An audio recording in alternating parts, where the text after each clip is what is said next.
G'day guys, welcome again to one of our depot videos. Today I am taking you to one of Melbourne's oldest pubs. I'm not even taking you, I'm already there. Behind me, look at this is Captain Melville. But originally in 1853, when this building was constructed, it was known as Mac's Hotel. Today it remains one of the best places to get a drink in Melbourne's CBD, or Central Business District. Now, dating back to 1853, this building has a lot of history. And if we get a bit closer,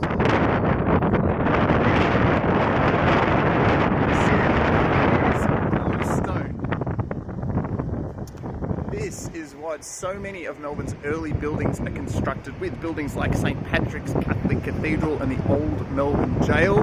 This dark, dense, hard-wearing basalt or volcanic rock. Luckily, this is now heritage listed and this can't be removed or changed from this historic building. Now today, Melbourne's drinking culture is really interesting, as well as having all these historic old pubs, which many people kind of associate Australian drinking culture with these pubs. Melbourne is much more diverse, and today Melbourne is known for its bars, particularly its hidden, out-of-the-way speakeasies. Now, to really explore Melbourne's nightlife scene is to get lost and to discover these venues. Now, it's not easy to find. I mean, that they're secret bars would imply as much, and that's why you need a local guide to show you around. You need a local guide to take you into places like Pizza, Pizza, Pizza, a venue where you walk into a shop front that is serving you pizza. All right, nothing out of the ordinary there.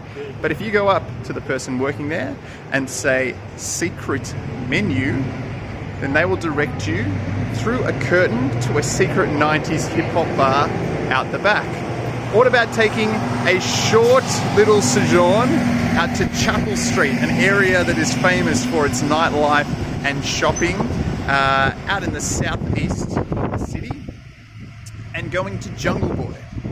Now, to go to Jungle Boy, you actually walk into a sandwich shop called Boston Subs. You go into the sandwich shop and there is nothing out of the ordinary except one old-looking fridge.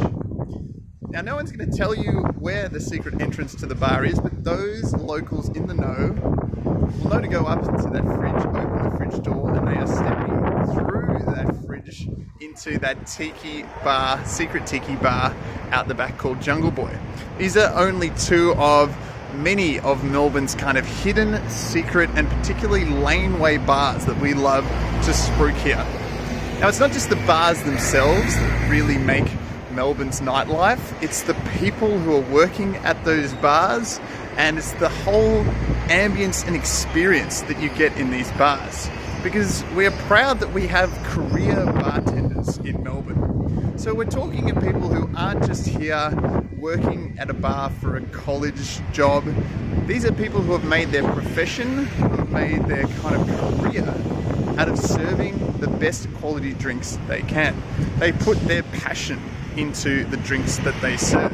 It's no surprise that many famous bartenders, some of the best bartenders in the world, in fact, have come from Melbourne. It's no surprise that some of the best drinks in the world, like the penicillin, was a drink invented in Melbourne. If you haven't had a penicillin, well, look up the recipe. But if you like whiskey and ginger and whiskey sours, then you are going to love it. Now, these are only some of the complex and amazing venues, drinks, and experiences that you can have in Melbourne at night. So what I want you to do is, when you're thinking about a trip to Melbourne, save some time and energy and resources, because to explore the city by day is one thing, but you need to also explore Melbourne by night and its amazing bar scene to really appreciate this city.